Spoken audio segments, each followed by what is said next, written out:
They say revenge is best served cold.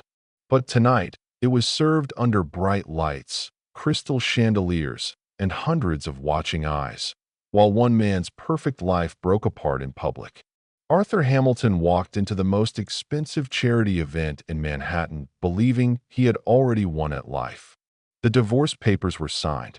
His new girlfriend was young and beautiful. His suit was flawless. And the woman he had spent 25 years with? He believed she was at home, alone, hurt, and crying. Arthur thought this night was his victory. What he didn't know was that this night wasn't a celebration. It was a trap, because the man smiling for cameras had forgotten one simple truth. Everything he owned, his company, his money, his power, had been built with help from the woman he betrayed. And she wasn't staying home. As cameras flashed and reporters called his name, Arthur smiled like a man who felt untouchable. He was 52 years old, a famous CEO, respected, feared. Tonight, he planned to announce a huge business deal and proudly walk his new partner into high society. To him, this was a fresh start. But while Arthur enjoyed the attention, his wife was already inside the building. Not hiding, not crying, not begging, waiting. She wore a deep blue gown that fit her perfectly. It didn't look soft or delicate. It looked strong, protective. She had spent 6 months watching quietly. 6 months reading papers Arthur never explained. 6 months learning how everything really worked. 6 months letting him believe she was weak. And she chose this night for a reason. A room full of rich investors, politicians, journalists, board members, people who didn't care about love, only power. Arthur believed power was loud, that it showed itself with money and younger women. He was wrong. Real power waited. Real power stayed silent. Real power chose the perfect moment. And when the lights changed, the room went still. Because the woman Arthur left behind wasn't there to argue. She was there to end everything he thought he controlled. Arthur wouldn't just lose a marriage that night. He wouldn't just lose a deal. He would lose his company, his name, his future. And the worst part? He walked into it smiling. The music stopped suddenly. People looked around, confused. The lights dimmed just enough to pull everyone's attention forward. Arthur frowned. This wasn't planned. Then a single spotlight turned on. At the top of the grand staircase, a woman stood still. For a moment, Arthur didn't recognize her.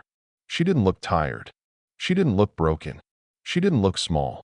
She looked calm, strong, in control. She stepped forward. Her heels echoed across the marble floor. The crowd moved without thinking, creating space for her. Phones lifted. Cameras focused. Arthur felt his chest tighten.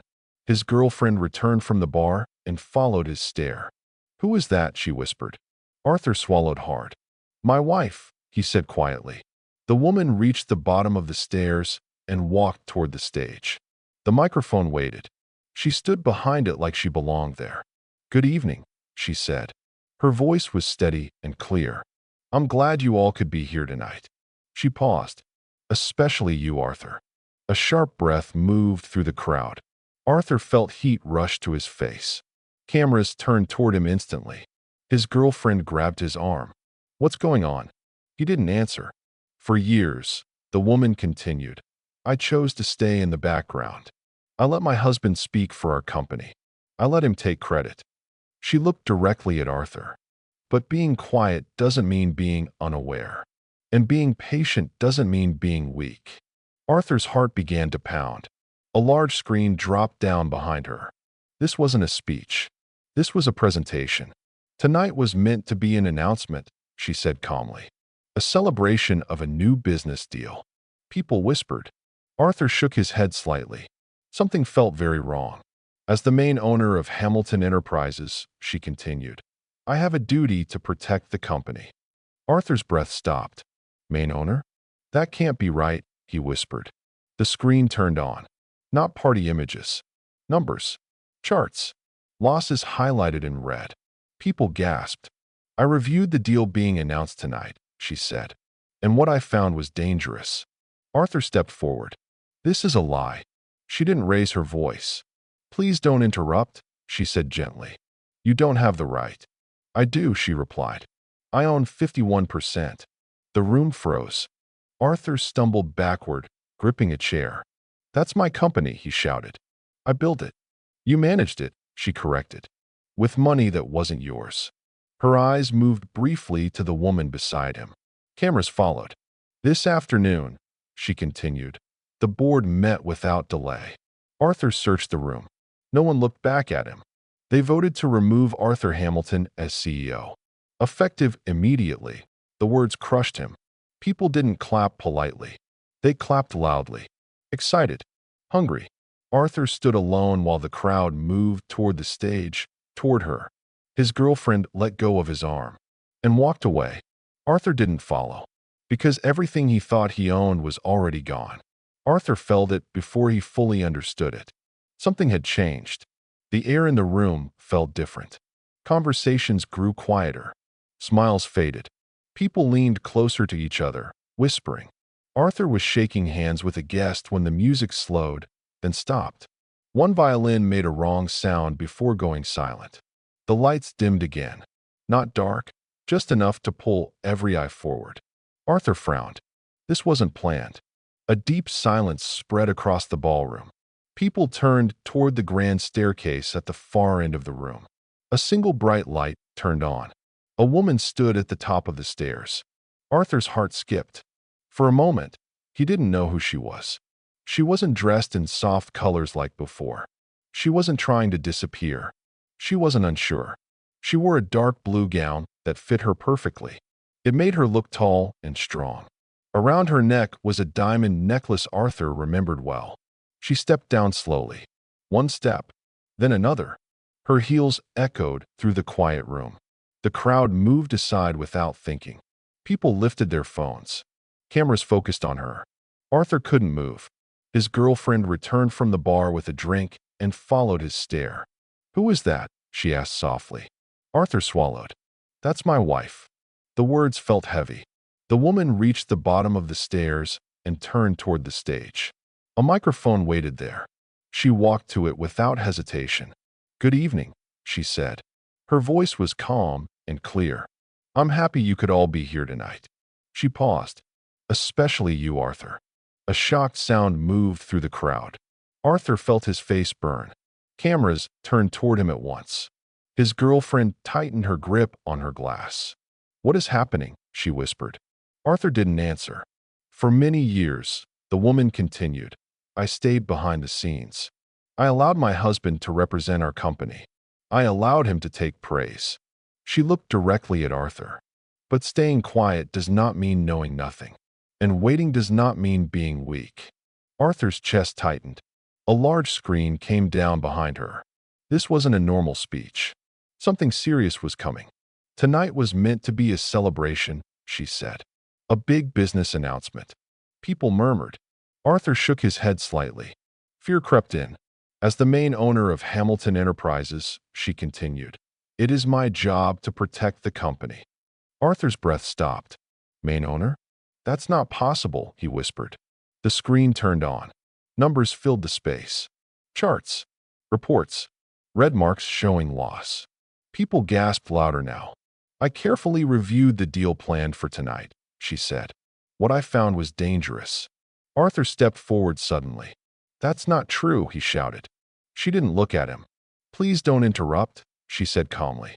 You don't have the authority. I do, she replied. I own 51% of the company. The room went completely silent. Arthur stepped back, hitting a chair. That's my company, he yelled. I built it. You ran it, she corrected. With money that didn't belong to you. Her eyes moved briefly to the woman standing beside him. The crowd followed her gaze. Cameras flashed. This afternoon, she continued, the board met urgently. Arthur searched the room for help. Friends looked away. They voted to remove Arthur Hamilton as CEO. Starting immediately. The words landed like a heavy blow. Arthur's knees felt weak. Then the room exploded with applause. Not polite. Not unsure. Strong. Excited. Arthur stood frozen as people moved past him, walking toward the stage, toward her. His girlfriend loosened her grip on his arm. then let go completely. She stepped back and disappeared into the crowd. Arthur was left standing alone, surrounded by noise that no longer belonged to him.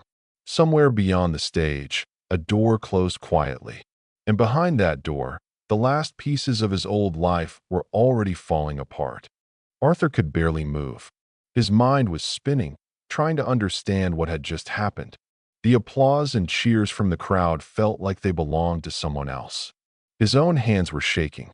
The woman on stage looked calm, almost untouchable. Every eye in the room was on her. She spoke again. "I know some of you may be surprised," she said, "but it is my responsibility to make sure this company is safe. And that sometimes means making hard decisions." Arthur wanted to shout, to explain, but the words stuck in his throat. He saw his assistant standing near the edge of the room, eyes wide with fear. She wanted to say something, but she couldn't. The woman on stage pointed to the screen behind her again. It changed, showing emails, messages, contracts. Red lines marked mistakes, risky deals, and threats Arthur hadn't noticed.